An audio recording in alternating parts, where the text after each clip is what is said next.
Most of my career has been on the Broadway stage.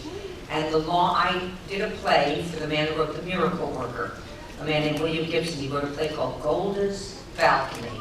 And I did it on Broadway, and it became the longest running one-woman play in the history of Broadway, and I'm bringing it to Toronto. So please come to my booth after the Q&A, and I'll be back for at least 2 weeks doing this live show that's very, very interesting and a very easy way to get a big education about Middle East politics. I love my job on The Walking Dead.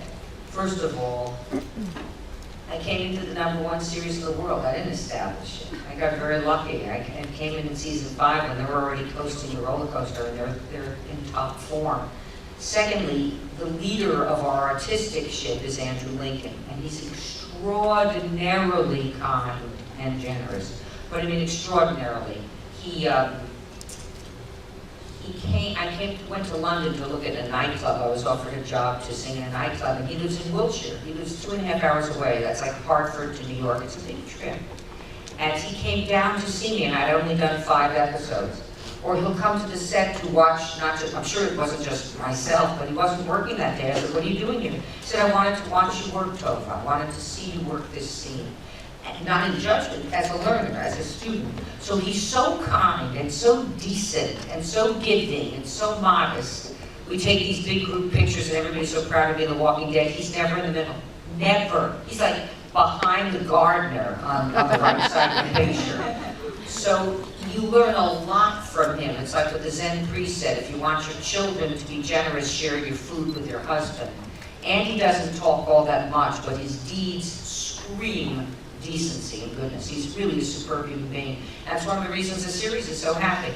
He's not temperamental, he's not a complainer, he's very positive, and that elegance of his being sifts through the entire project. And the writing is good to begin with. Robert Kirkman has got a gift. Scott Gimple, our showrunner, has got a big gift.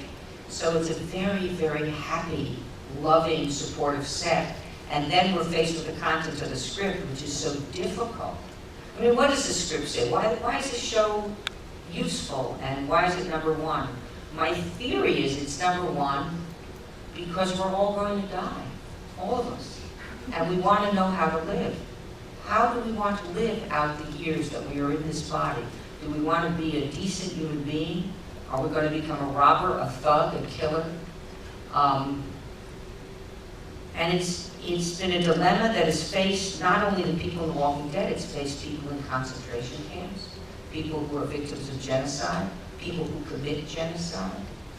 It faces our beloved soldiers, both from Canada, I mean, you're one of our greatest allies, and from the United States, where accidental crimes happen against humanity by young men to young men.